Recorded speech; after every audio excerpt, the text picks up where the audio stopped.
Good day, Sir Casper, at sa lahat ng nakikinig sa inyong channel. Tawagin niyo na lang ako sa pangalang JR. Naninirahan dito sa isang baryo sa lalawigan ng Apare. Isa ako sa masusugid niyong tagapakinig at walang araw na kinakaligtaan kong pakinggan ang mga ipinapadalang kwentong hango sa totoong karanasan ng inyong mga sender.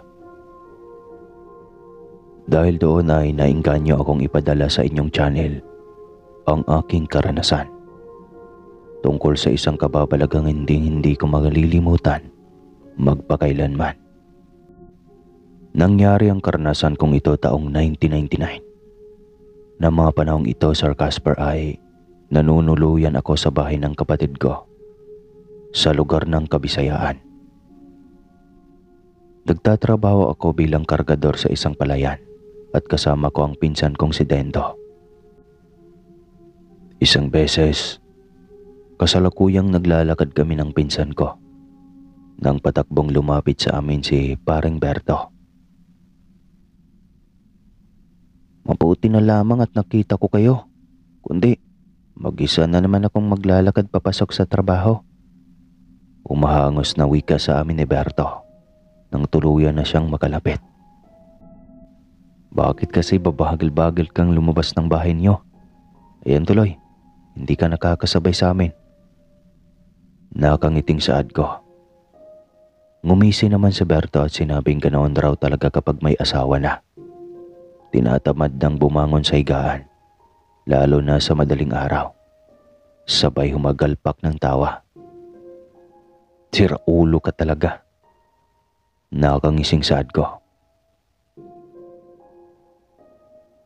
Pabiro naman akong sinabihan ni Berto na mag-asawa na umano ako para maranasan ko rin umanong tamaring bumangon sa madaling araw.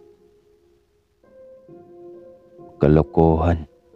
Dagdag sakit sa ulo lang ang mag-asawa ng wala pang ipon. Kawawa lang ang magiging asawa mo kapag wala kang maibigay na sapat na pera para sa pangangailangan. Saad ko.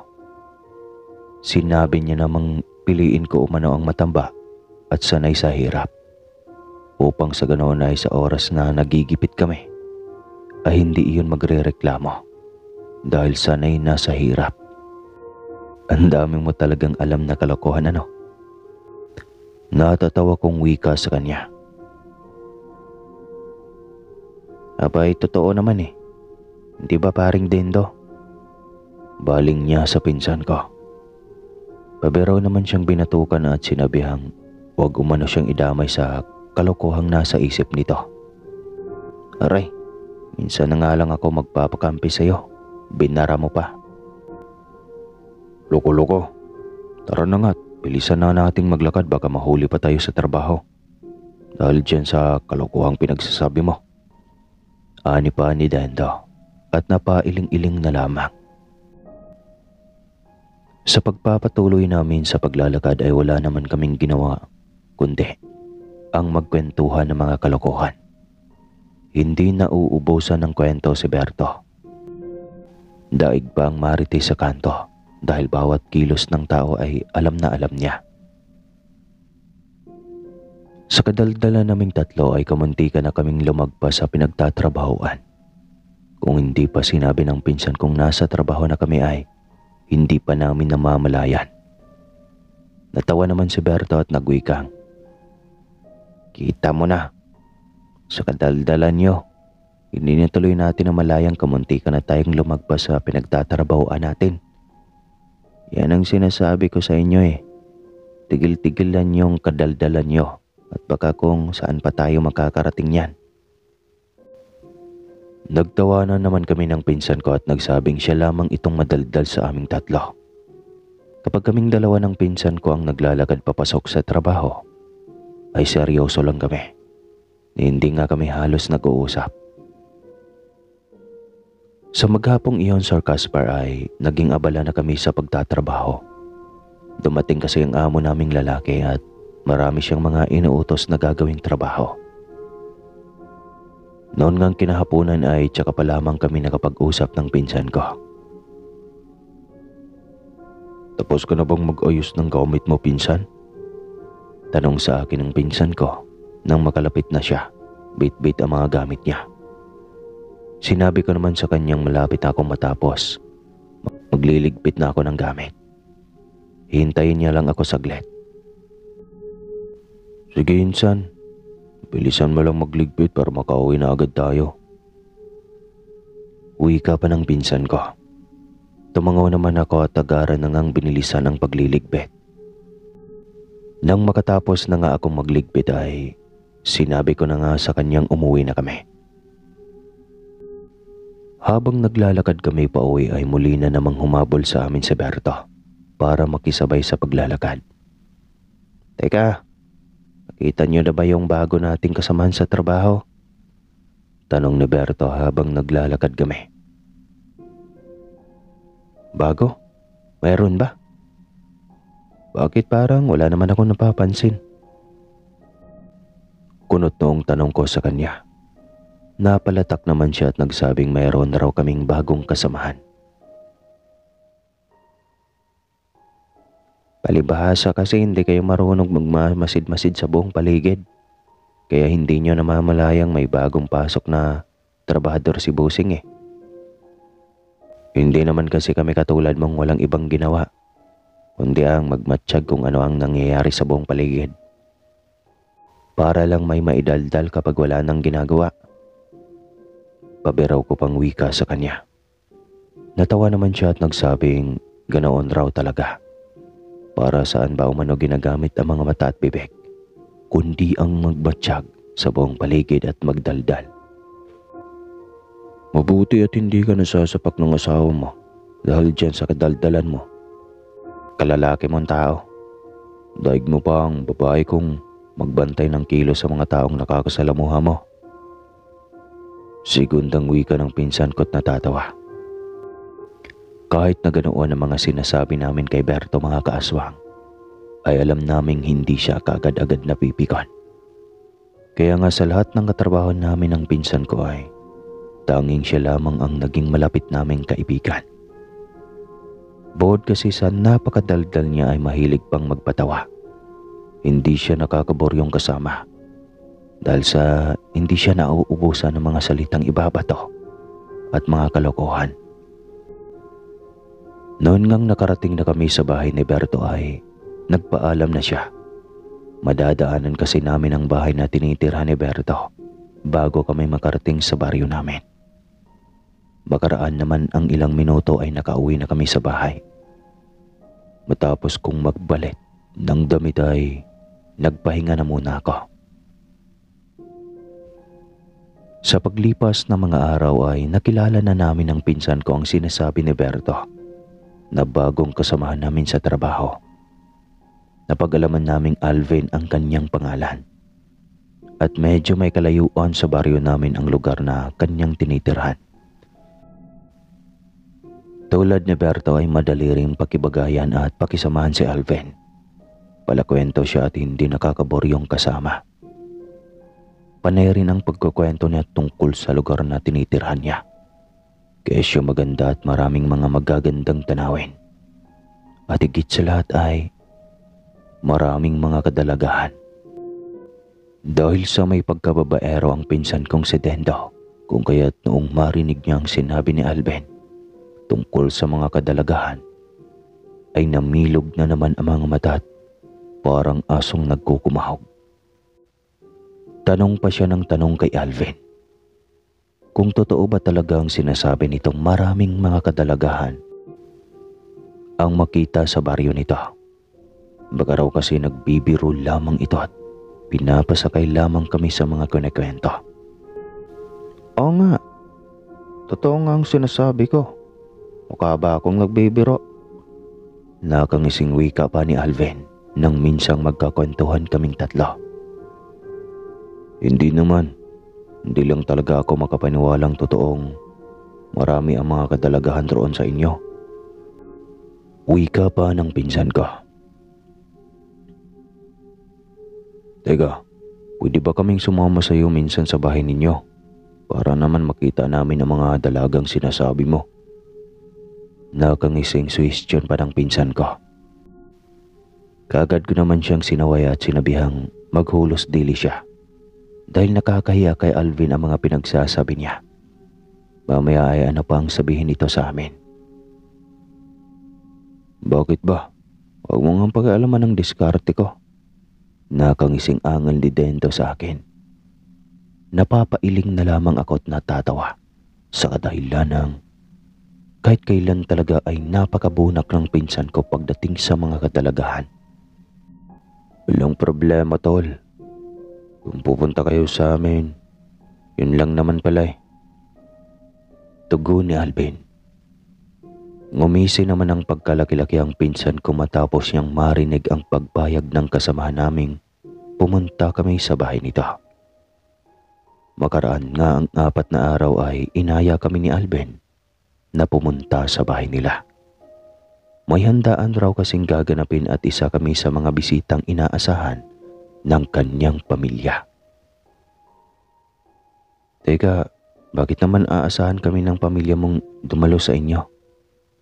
Pagtataka kong tanong sa kanya. Dahil hindi naman namin kilala ang kanyang pamilya. Isa pa ni minsan ay hindi pa kami nakakapunta sa bahay nila. Kaya't papaanong nasabi ni Alvin sa amin na inaasahan kami ng pamilya niyang dumalo sa bahay nila. Kasi kayo lang ang mga kasamahan ko sa trabahong naging kaibigan ko. At naikwento ko na rin kayo sa pamilya ko kaya gusto nila kayong makilala at makakwentuhan. Tugon niya sa nauutal na boses at para bang may itinatago siyang kakaiba. Tinanong ko siya kung ano ang mayroon sa kanila at bakit may handaan. Sinabi niya namang may piyestang gaganapin umano sa kanilang baryo. Yun naman pala eh, may piyesta pala sa kanila. Bulalas pang wika na Dendo. Pupunta kayo mga tol ha.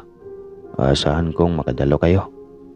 Nakakangising wika pa sa amin ni Alvin. Magsasalita pa sana ako para sabihin sa kanyang hindi kami sigurado kung makakadalo kami. Dahil baka mamaya ay may trabaho kami o may lalakarin kami sa araw na sinasabi niya. Ngunit mabilis nang nagsalita si Dendo at nagwikang. Huwag kang mag-alala tol. Asahan mong makakadalo kami sa imbitasyon mo. Napabuntong hininga na lamang ako matapos sabihin iyon ng pinsan ko. Sabagkat hindi man lang niya tinanong ang opinyon ko o kung papayag ba akong pumunta sa bahay ni Alvin. Matapos ngang makapag-usap ang dalawa ay naglakad na kami pauwi ng pinsan ko. Nang nasa kalagitnaan na kami sa paglalakad ay tinanong ko siya kung bakit pumayag siya sa imbitasyon ni Alvin. Hindi man lang niya ako tinanong kung papayag ba ako. Alam ko namang wala tayong lakad sa araw na yun insan eh. Kaya pumayag na ako. Tsaka wala ka nang magagawa pa insan, kundi sumama na lang sa akin. Nakangising tugon niya sa akin. Napapailing na lamang ako at hindi na nagsalita pa. Noon ngang sumapit ang araw ng pag-alis namin, ay nakita ako ng kapatid kong bihis na bihis. Kaya tinanong niya ako kung saan ako pupunta at bakit bihis na bihis umano ako. Sinabi ko naman sa kanyang may lalakarin lang kami ng pinsan ko at mamayang gabi ay uuwi rin kami kaagad. Saan naman ang lakad ninyong magpinsan? Baka mamaya may kalokohan na namang gagawin iyong pinsan mong si Dendo. Madamay ka pa. Wika sa akin ng kapatid ko. Sinabihan ko naman siyang wala namang kalokohang gagawin ng pinsan ko. Dahil naimbitahan lamang kami ng katrabaho naming si Alvin na pumunta sa kanila. Piyesta kasi sa kanila kaya inimbitahan kami. Pagpapaliwanag ko pa sa kapatid ko. Ganoon ba? E di sige mag-ingat kayo sa pupuntahan ninyo ha. Pagsabihan mo iyang pinsan mong huwag masyadong maging magaslaw. Baka mamaya mapaano pa kayo. Bilin ng kapatid ko. Hindi na po bata ang pinsan ko. Malaki na yon at alam na niya ang ginagawa niya ate. Natatawang wika ko pa sa kapatid ko. Dahil sa totoo lang mga kaaswang, alam kong palagi na lamang nag-aalala ang kapatid ko sa tuwing kasama ko ang pinsan kong si Dendo. Palagi na lamang kasi itong lapitin sa disgrasya. Kung minsan pa nga ay kamuntikan na kaming mapatay dahil lamang sa kabiroan nito sa inuman. Mabuti na lamang at may responde kaagad kung kaya't naisugod kaagad kami sa paggamutan. Dahil kung hindi, baka napaglamayan na kami. Simula nga noon ay palagi na akong pinag-iingat ng kapatid ko. Dahil sa oras na malagay ako uli sa kapahamakan, ay papabalikin niya ako sa bahay ng mga magulang namin. At paniguradong hindi ko umano yun magugustuhan. Pagkat alam ko naman raw kung gaano kahigpit ang mga magulang namin.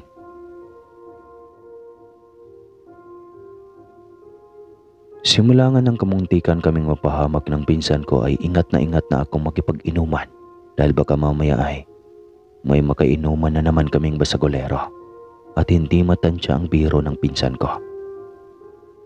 Balik na po tayo sa kasalukuyang kwento. Matapos ko ngang makapag-ayos ay nagpaalam na ako sa kapatid kong aalis na ako.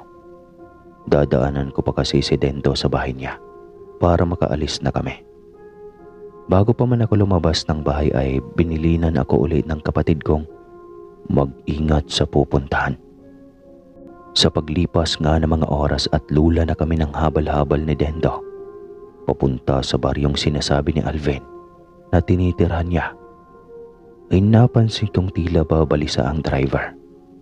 Panay ang tanong niya sa amin kung sino ang pupuntahan namin at bakit kami pupunta doon. Sinabi naman ni Dendo na naimbitahan kami sa isa sa mga kasamahan namin sa trabaho dahil sa araw ng kapiyastahan sa baryong pupuntahan namin.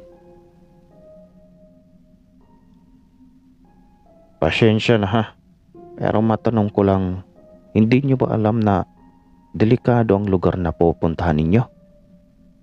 Tanong pa sa amin ng driver noong malapit na kami makarating sa baryo. Hindi ho. Bakit naman po nasabi ninyong delikado ang baryong pupuntahan namin? Balik na tanong ko sa driver. Hindi na sumagot pa ang driver sa tanong ko dahil narating na namin ang bungad ng baryo. Hanggang dito ko na lang kayo maihahatid. Pasensya na.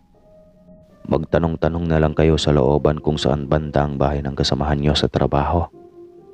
Wika pa sa amin ng driver. Sige po Manong, maraming salamat po sa paghatid. Tugon ko sa driver matapos kong makapag-abot ng bayad. Kahit na medyo may pagdududa ako sa sinasabi ng matanda ay binaliwala ko na lamang iyon. Dahil sa nagmamadali na kami ng pinsan kong makarating sa bahay ni Dendo.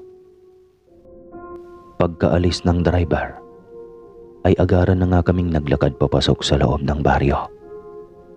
Ipinagtanong-tanong namin ang bahay ni Alvin at hindi naman nagtagal ay may nakapagsabi rin kung saan namin pupuntahan ang bahay ng kasamahan namin sa trabaho. Mabuti na lang talaga may nakakaalam sa bahay ni Alvin. Kala ko talaga ay buong maghapon tayong maghanap sa bahay niya. Reklamong wika pa ni Dendo at kakamot-kamot sa ulo. Halos 20 minutos na rin kaming naglalakad at naghahanap sa bahay ni Alvin. Pero ni isa man lang sa napagtanungan namin sa bungad ng baryo ay walang nakakaalam. Ang buong akala tuloy namin ay nagkamali kami ng baryong pinuntahan. Kaya't hindi namin mahanap-hanap ang bahay ng kasamahan namin sa trabaho. Mabuti na lang at nagtiyaga pa kaming maglakad papunta sa dulo ng baryo. Tol, napansin mo ba ang mga taong napagtanungan natin kanina? Parang halos lahat sila parang may itinatagong kakaiba. Tanong ng pinsan ko. Sinabi ko sa kanyang hindi ko napapansin masyado.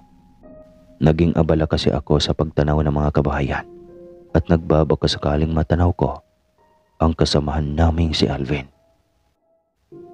Bakit tol? May problema ba? Tanong ko sa kanya.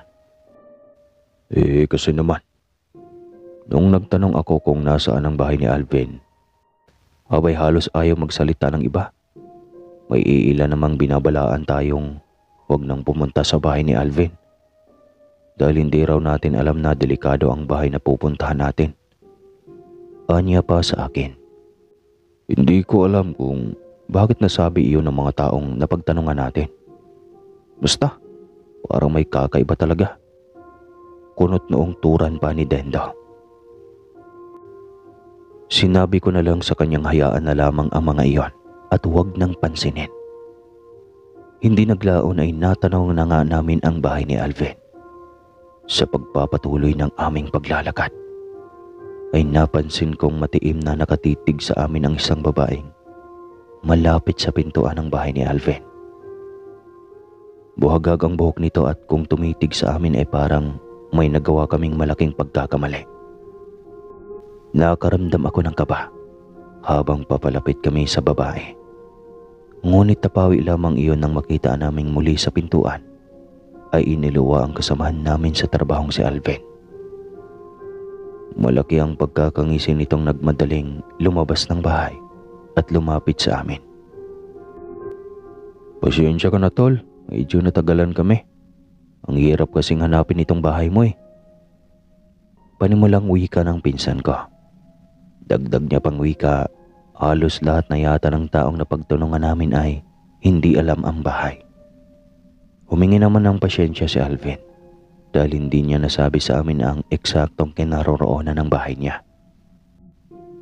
Ipinakilala sa amin ni Alvin ang babaeng kakaiba kung makatitig sa amin. Napagalaman naming tiyahin niya pala ang babaeng iyon. Matapos niyang ipakilala ay sinabi niya na itong pumasok na sa loob ng bahay at huwag nang haharang sa pintuan. Tumingin lang ang matanda kay Alvin. Tapos ay pinasadahan kami ng tingin bago ito pumasok sa loob ng bahay. Halika kayo. Pumasok na kayo dito sa loob ng bahay. Tama. Kakaunti lang ang mga bisita namin. Nakangiting aya sa amin ni Alvin. Gumanti naman kami ng ngiti at sumunod na rin sa kanya. Nang makarating na kami sa loob ng bahay ay iginaya niya kami sa kusina. At bumungad sa amin ang napakaraming pagkaing nakahanda. Napabulalas naman ang pinsan ko at hindi makapaniwala sa dami ng pagkaing nakahain. Noon ngang nakaupo na kami ay hindi na magkamayaw sa pagsandok ng pagkain si Dendo. Makaraan ang ilang sandali ay lumapit sa amin ang ina ni Alvin at naghain ng dinuguan. Pagkalapag niya sa lamesa ng dinuguan ay nalanghap ko kaagad ang napakabangong amoy. Bigla tuloy kumulo ang tiyan ko at nakaramdam ako ng gutom. Kumain lang kayo ha. Kukuha lang ako ng maiinom ninyo. Nakangiting wika sa amin ni Alvin. Tumango naman ako at nagpasalamat sa kanya. Samantalang ang pinsan ko naman ay mabilis nang sumandok ng dinuguan at inilapag sa plato niya. Akmang sasandok na sana ako ng pagkain nang sumagi sa aking isipan ang kalamansing nilagay ko sa bulsa. Sa di malamang dahilan ay may boses akong naririnig na nagwikang lagyan ko umano ng kalamansi ang dinuguan. Kaya naman kinuha ko ang kalamansi sa bulsa ko at pasekretong piniga sa dinuguang nasa mangkok. Napapaisip pa ako noon kung anong lasa ng dinuguan kapag nilagyan ng kalamansi. Tinapik pa ni Dendo ang kamay ko at nagtanong kung bakit ko nilagyan ng kalamansi ang dinuguan. Mag-iiba umano ng lasa ang dinuguan kapag nilagyan ko ng kalamansi. Sinabi ko naman sa kanyang hayaan niya ako. Sa tingin ko naman ay mas masarap ang ulam kapag nilalagyan ng kalamansi. Bahala ka nga. Basta yung party ko wag mong lagyan ng kalamansi ha. Anya pat inihalo na sa kanin ang kinuha niyang dinuguan. Ilang segundo lamang ang nakalipas ay gayon na lamang ang gulat at napaatras kaming dalawa ni Dendo sa kadahilan ng biglang umalingasaw ang amoy na maantot na napakabaho. Ani may nabubulok na itlog. Ngunit ang mas lalong ikinagambal ko ay noong makita kong ang kaninang dinuguang ulam na nakikita ko ay mayroon ng nakahalong mga daliri ng tao at may mga kuko pa. May mga gumagalaw ring maliliit na uod. Pasintabi po sa lahat ng kumakain. Agad kaming nagpulasan sa pagkainan at agarang tumakbo palabas ng bahay nang walang sali-salita. Mabuti na lamang at wala pa si Alvin, kung kaya't malaya kaming nakakaalis sa bahay nila. Tak, Titol, tama ba yung nakita ko? May mga daliri ng taong nakahalo sa dinuguan. Hindi napigil ang tanong ng pinsan ko nang medyo nakalayo na kami sa bahay ni Alvin. Tumango naman ako at sinabing tama ang nakita niya. Hindi kami maaaring magkamali dahil mismo ang mga mata namin ang nakakitang may mga daliri ng taong nakahalo sa dinuguan. Kung hindi ko pa pinataka ng kalamansi ang dinuguan, malamang sa malamang ay nakain na namin iyon at baka nayanggaw pa kami. O tragis, ang ibig sabihin lang, aswang ang pamilya ni Alvin? Tanong niya pa. Tumango ako at sinabing hindi naman gawain iyon ng mga normal na tao, kaya malamang sa malamang ay mga aswang sila. Nang makauwi na kami ay napagpasyan kung wag nang banggitin pa ang tungkol sa natuklasan namin ni Dendo. Ngunit kinagabihan, gayon na lamang ang gulat ko nang makarinig na lamang ako ng malakas na huni ng wakwak at nagpaikot-ikot iyon sa labas ng bahay namin. Mabilis akong napabalikwas ng bangon at agarang lumabas ng silid. Pagkalabas ko ay naroon na ang kapatid ko at ang asawa niya. Nakasilip ang dalawa sa sewang ng bintana. Nang makita ako ng kapatid ko, ay kinawayan niya ako at sinabing sumilip ako sa labas ng bahay. Yun nga ang ginawa ko mga kaaswang. Agaran na akong sumilip sa sewang ng bahay. Noon ngang nakasilip na ako ay gayon na lang ang kilabot na nararamdaman ko. Nang sa makita ko si Alvin sa labas ng bakuran, nakakakilabot ang wangis nito at halos lumuluwa ang mga matang nagbabaga.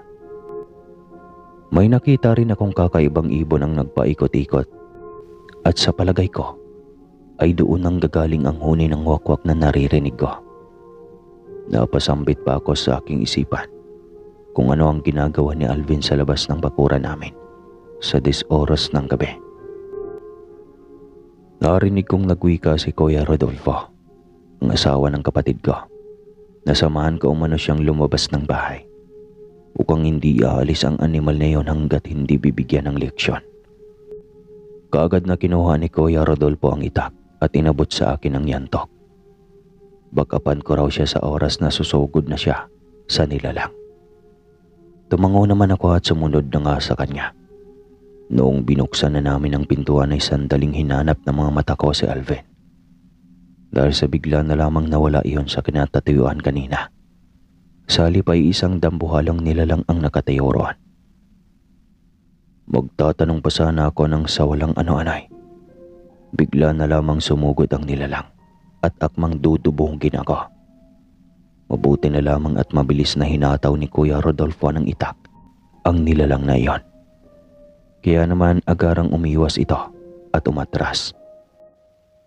Sabay umangil ng nakakakilabot.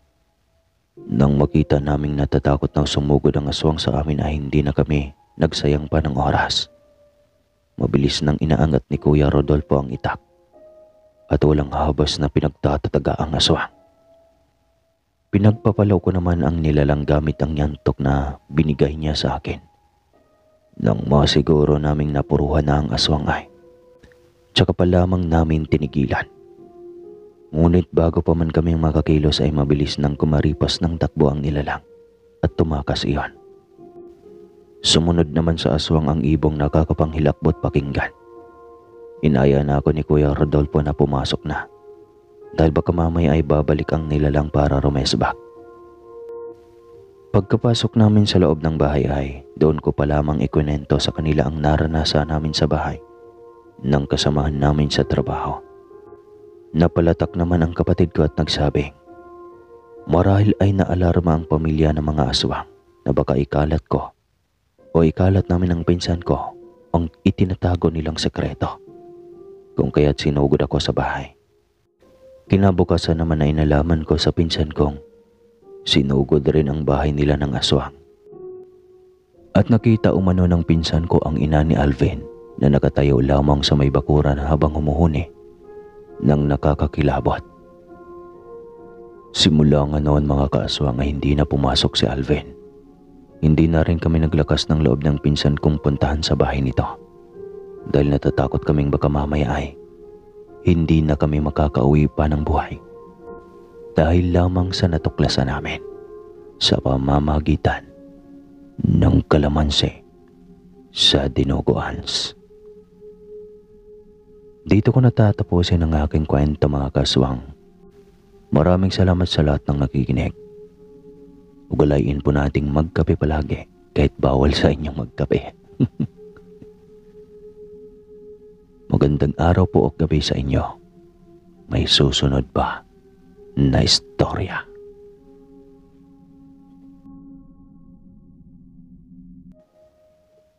Dala ng kahirapan kung kaya't napilitan ang dalagang ina na si Clarissa na tumungo sa lungsod para maghanap ng trabaho. Sa mga panahong iyon ay sobrang baba pa ng sahod, ngunit dahil may mga pananim sila sa bukid at mura rin naman ang gatas ng bata sa mga panahong iyon, kung kaya't hindi ganoon kabigat sa bulsa ang mga gastusin. Maaga siyang nalinlang ng lalaki sa sayawan. Kaya maaga tuloy siyang nagkaroon ng responsibilidad sa buhay. Mali kasi ang pagkaintindi niya sa bili ng kanyang ama. Kaya tuloy bugbog sarado siya sa tatay niya nang malamang buntis siya. Naiiling na lamang siya habang inaalala kung paano atakihin sa puso ang kanyang ama. "Napakahangal mong tunay, Clarissa," sigaw ng kanyang ama noon. "Tay, sinunod ko naman ang utos mo. Sabi mo kapag galawin ako sa itaas, sabihin ko wag. Tapos kapag sa ibaba, tigil. Nagsabay-sabay tay. Anong gagawin ko? Nalilito ako eh. Kaya sinabi ko wag itigil. Ayun tuloy, di na maawat." Hindi niya alam kung anong mali sa sinabi niya at bigla na lang inatagi sa puso ang kanyang ama. Buti na lang at sa kabila ng galit ng nanay niya sa nangyayari sa kanyang ama, ay hindi pa rin siya nito matitiis. Handa itong alagaan ng kanyang anak para rin maitaguyod niya ang pag-aaral ng iba pa niyang kapatid. Hanggang grade 2 lang siya noon dahil siya na ang naging katuwang ng ina sa pag-aalaga sa mga kapatid. Tagalako rin siya ng tanim nilang gulay. At ngayong malalaki na ang mga kapatid niya, salitan silang 4 na nagtitinda.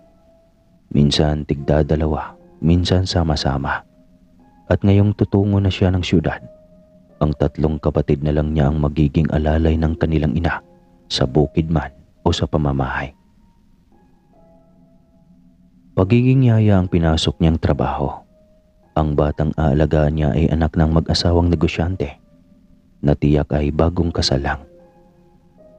Hindi siya takot harapin ang pagiging yaya dahil may anak din siyang inaalagaan bago siya napunta sa syudad. Sanay na siya sa pag-aalaga ng kanyang anak. Maging sa mga kapatid niya noon ay siya ang halos ang nag-aalaga. Madali lang naman ang trabaho niya dahil mabait ang 5 buwan niyang alaga. Tuwing umaga ay inilalabas niya ang bata para painitan. Hanggang sa nakilala at naging suki niya ang manlalako ng taho na si Buknoy. Isang labas-masok na tendero ng taho ng subdivision. Nagsimula lamang iyon noong ilibre siya ni Buknoy ng isang baso ng taho. Hanggang sa niyaya na siya ng mamasyal na minsan. Pumayag siya para may alam rin siyang lugar kapag gusto niya minsan na mamasyal. May kasama nga siyang mga kasambahay ngunit may sariling mundo ang mga ito. Kaya medyo malayo siya sa mga ito. At isa pa ay hindi niya rin ang mga ito maiintindihan. Hiligay nun siya. Ilokana naman ang 2 ito. Kaya hindi sila magkalapit ng loob. Hindi pa sila magkakaintindihan. Maliban na lang kung kapwa sila nagtatagalog dahil nariyan ang kanilang boss. Naging malapit na sila ni Buknoy sa isa't isa. dahil sa labis nilang pagkikita at panlilibre nito sa kanya. Hanggang sa nanligaw na ito sa kanya.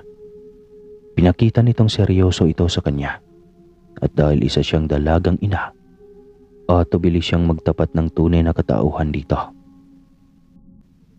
Baka hindi nito kayang tanggapin ang kanyang nakaraan at atubili siya na sagutin ang binata. Kaya hindi na muna niya ito sinagot.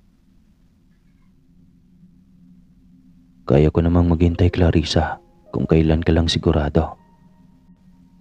Ang totoong pag-ibig, makapaghintay. Salamat naman, Buknoy. Pasyensya na talaga. Naguguluhan pa ako sa ngayon. Ayos lang. Naiintindihan ko. Natigil ang kanilang usapan nang biglang dumaan ang kotse ng boss ni Clarissa. Patungo na ito sa trabaho. Ano yan? At parang ginagamit mo lang ang anak ko para makipaglandian sa lalaki ha, Clarissa. Umuwi ka na doon. Utos ng kanyang boss na babae. Hindi na siya nakapagpaalam pa kay Buknoy at diretso na siyang lumapit sa kanyang boss. Eto na madam, pauwi na po. Sagot niya. Dalian mo. Opo, ito na po. Lakad takbo siyang patungo sa malaking bahay. Hiyang-hiya siya sa binata, samantalang masakit na titig ang ipinakol nito kay Buknoy. Kinagabihan, pagdating ng mag-asawa ay ipinatawag kaagad siya ng mga ito at saktong katutulog lang ng kanyang alaga.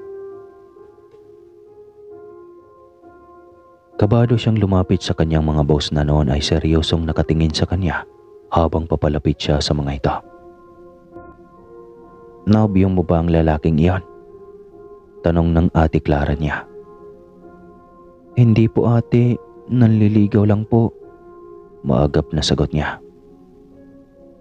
Ganoon, kailan pa? Alam mo bang nilalagay mo sa panganib ang anak namin? Galit na tanong ng Kuya Hector niya. Hindi ko po pinapabayaan ang anak niyo ate kuya. Inaalagaan ko po siyang mabuti. Hindi iyan ang ibig kong sabihin. Alam kong hindi mo alam. Pero ang magtataho na yan ay isang aswang. Diretso ng sagot ng Kuya Hector niya. Grabe naman kayo sa tao kuya. Dahil lang mahirap at maglalako lang ng taho ay aswang na kaagad. Ang gwapo namang aswang, mabait pa. Pagtatanggol niya sa binata. Ganoon, ipagtangkol mo pa ang taong hindi mo pa nakilala ng lubusan. Pumili ka, papauwiin kita o iiwasan mo na ang lalaking iyon. Hindi lang ito para sa kaligtasan ng anak ko, para sa iyo rin. Baka pagsisihan mo sa huli ang pagiging matigas ng iyong ulo. Magulo ang kanyang utak at hindi niya mawari kung ano ang nararamdaman ng mga sandaling iyon. Bakit niya ipinagtatanggol ang binata? Pero kung pagpipiliin siya, siyempre pipiliin niya ang trabaho dahil marami ang maasa sa kanyang padala buwan-buwan. Layuan ko na po siya ate, Kuya Hector. Huwag niyo lang akong paalisin at marami pa akong kapatid na nangangailangan sa akin. Tumupad ka lang sa usapan, Clarissa. Sinasabi ko sa iyo. Opo ate Clara. Huwag niyo na akong paalisin pa, pakiusap. Pagmamakaawa niya sa mga ito. Simula noon ay hindi na siya lumalabas ng bakuran. Takot siyang maisumbong dahil kailangan niya ang kanyang trabaho. Buong araw siyang hindi mapakali. Iniisip niya si Buknoy. Malamang ay nagtataka na iyon kung bakit di na siya lumalabas. Gusto na rin sana niya itong kakwentuhan. Magaan na ang loob niya sa binata. Tapos biglang bawal na siyang makipagkita dito dahil isa itong aswang. Daw. Kasi sabi lang naman nila iyon. Kinagabihan, malalim na ang kanyang tulog nang bigla siyang nanaginip ng masama. Isang napakasamang bangungot. Ngunit pagkagising niya ay pagod lang ang nadarama niya. Hindi na niya maalala pa ang nilalang sa kanyang bangungot hanggang sa naging sunod-sunod iyon. Tapos ay lagi na lang ay may aninong itim sa gilid ng bintanang kristal kung saan siya natutulog. Nakakakilabot iyon gayong hindi naman iyon nangyayari noong unang dating niya sa bahay ng amo. Wala namang nakakatakot sa bahay na iyon. Makalipas ang 1 linggo, unti-unti na siyang nakalimot hanggang sa magising na lang siya ng tila may tumatawag sa kanyang pangalan. Pamilyar sa kanyang boses, alam niyang kay Buknoy iyon, kaya napabangon siyang bigla. Inikot niya ang kanyang paningin at bigla ay namataan niya ang bulto ng binata sa harap ng nakalimutan niyang isara na bintana ng kanyang kwarto. Diyos ko naman, Buknoy, anong ginagawa mo rito? Baka makita ka nila ate, tsaka hating gabi na. Ngunit ang ikinagulat niya ay nang bigla, tila nanlisik ang mga mata nito. Anong ginawa ko para bigla mo na lang akong pagtaguan ha, Clarissa? Galit na tanong nito. Buknoy, kasi ayaw ng mga amo ko na lumabas ako at ang bata. Sinisiraan ba nila ako? Buknoy, ano ba? Umalis ka na. Hindi. Napaatras siya sa gulat nang biglang naging katakot-takot ang mukha nito. Nagbabaga ang mga mata at kitang-kita niya ang mahahabang pangil nito. Mahabang kuko at maitim at mayayabong na balahibo sa kamay. Agad niyang isinara ang bintanang kristal na jealousy. Diyos ko, aswang nga si Buknoy. Nanginginig na wika niya. Dinig niya ang pagbulusok nito pa itaas, maging ang mabangis na huni nito. Pagkatapos ay umiyak ng umiyak ang sanggol. Dinig iyon mula sa 2nd floor. Kaya wala siyang magawa kundi ang lumabas sa kanyang kwarto. Patakbo siyang pumunta at kumuha ng asin. Pagkatapos ay diretso na sa itaas. Naabutan niya ang ate Clara niya na humihili sa anak.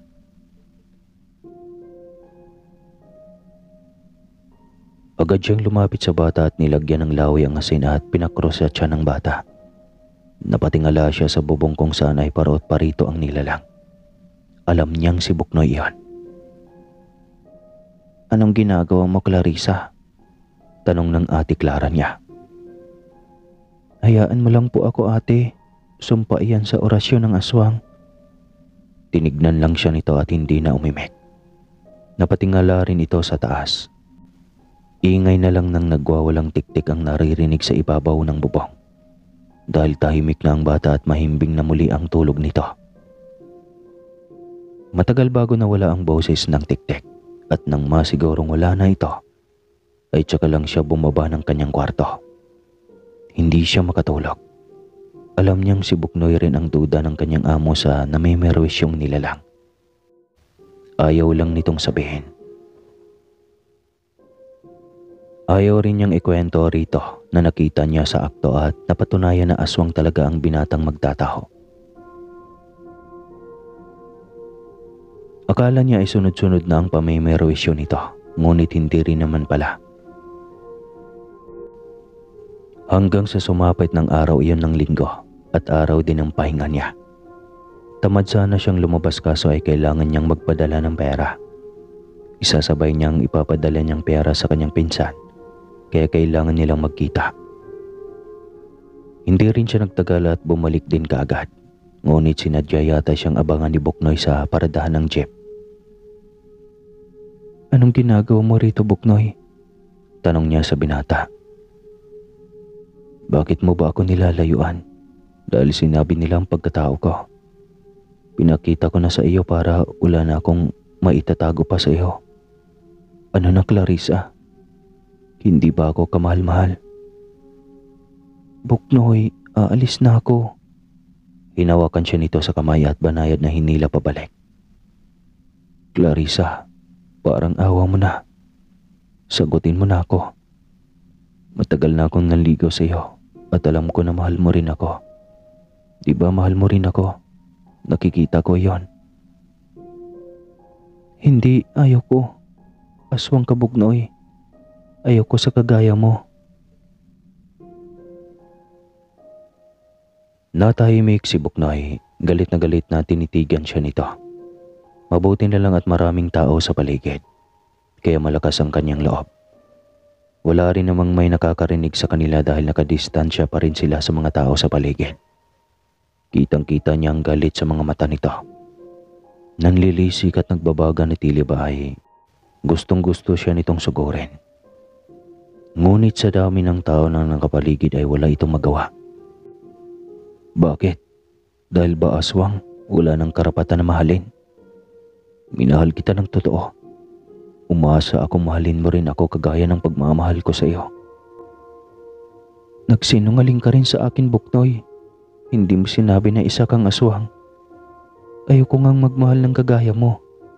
Patawarin mo ako pero buo na ang desisyon ko. Walang lingon likod niya itong tinalakuran at mabilis na sumakay ng jeep. Wala na siyang pakialam sa nararamdaman nito. Nangingilabot at nanginginig pa rin siya sa tuwing maalala ang mukha nito noong maging halimaw sa mismong harapan niya. Tila ginulat rin siya nito. Kaya hindi siya masisisi nito kung bakit biglang nawala ang namumuong paghanga niya dito. Inakala niyang tatandanan na siya nito. Ngunit nagulat siya ng kinagabihan ding iyon. Nagising siya sa alulong ng mga aso sa paligid. Agad siyang napabangon ng may marinig na tila ba bumagsak sa bakuran ng bahay. Saktong madilim sa kanyang kwarto. Binuksan niya ng konti ang jealousy at sinilip kung ano ang nasa labas. Hindi siya nagkamali ng hinala. Nang may humuning tiktik ay sumagi na kaagad sa kanyang isipan ang binatang si Buknoy. Tiyak na ito na naman ang nasa labas ng bahay. Nang silipin niya ito ay naglalakad na ito patungo sa kanyang kwarto. At si Buknoy ngayon. Kinabahan siyang isinarang bintana ng ingat na ingat at sumandal sa dingding ng semento. Dinig niya ang napakalakas na hininga nito, maging ang amoy nitong napakabaho ay pumapasok pa rin sa kanyang loob. Dahil marahil ay dumikit ito sa bintana ng jealousy. Mabuti na lang at may rehas na bakal iyon sa labas, kaya wala itong magawa para sirain ang kanyang bintana. Natatakot siya rito. Hindi niya alam kung tinatakot lang ba siya nito o talagang galit ito sa kanya at gusto na lang siyang maging biktima. Kaya tahimik ng lahat ng nasa loob ng bahay. Maging ang dalawang Ilocana na kasama niya ay tahimik lang din. Kaya alam niya na siya lang talaga ang punteriya nito. Na humaling na ng husto sa kanya si Buknoy na isang aswang. Siguradong hindi siya nito tatantanan. Umaga na siyang nakatulog dahil sa nilalang. Napansin ng kanyang boss ang pangingitim ng kanyang mga mata. Na halatang kulang sa tulog. Lagi na lang nakatambay ang aswang sa bahay ah. Mukhang ayaw kang tigilan ka, Larissa. Puna ng boss niyang babae. Naririnig mo pala, Ate Clara. Mukhang galit sa akin. Ang mabuti pa dalhin ko na lang kayo sabay ni baby kay Lolo Julio. Uwi ka nito. Bakit po, ate? Ipapagawa ko ng habak si baby para malayo sa elemento at mga aswang. Alam mo kasi, isa rin akong probinsyana kaya mahilig ako maniwala sa mga pamahiin. At lalong naniniwala ako sa aswang dahil marami akong karanasan yan. Paliwanag ng Ate Clara niya. Naku, mainam nga po yata iyan, ate. Mabuti at naisipan niyo ang bagay na iyan. Oo, kaya bilis na. Magbihis ka na para makaalis na tayo ng maaga. Agad siyang gumayak at wala pang pag-alinlangan na sumama sa Ate Clara niya. Simula nga nang magkahabak siya ay mahimbing na ang kanyang pagkatulog. Maging ang kanyang alaga ay hindi na rin iyakin sa gabi. Malaki ang pasasalamat niya sa kanyang mga boss dahil sa mga ito ay nailayo siya sa lahi ng mga aswang. Lumaki sa kanya ang alaga, samantalang ang sariling anak niya ay sa lola nito lumaki. Ngunit ganoon talaga, kailangan niyang tanggapin. Sabi nga sa kasabihan, ang tao ay hindi mabubuhay sa tinapay lang. Dapat may kapares itong kape. Kaya kailangan niyang kumayod para sa anak. Kailangan ding kumayod ng kanyang mga boss para sa mga anak na mga ito. at para pasahod sa kanila na mga katulong. Ganoon umiikot ang buhay sa mundo, kaya kailangan nating masanay at masanay magkape kahit tanghaling tapat. Hanggang dito na lang po ang kwento. Wala nang kasunod. Time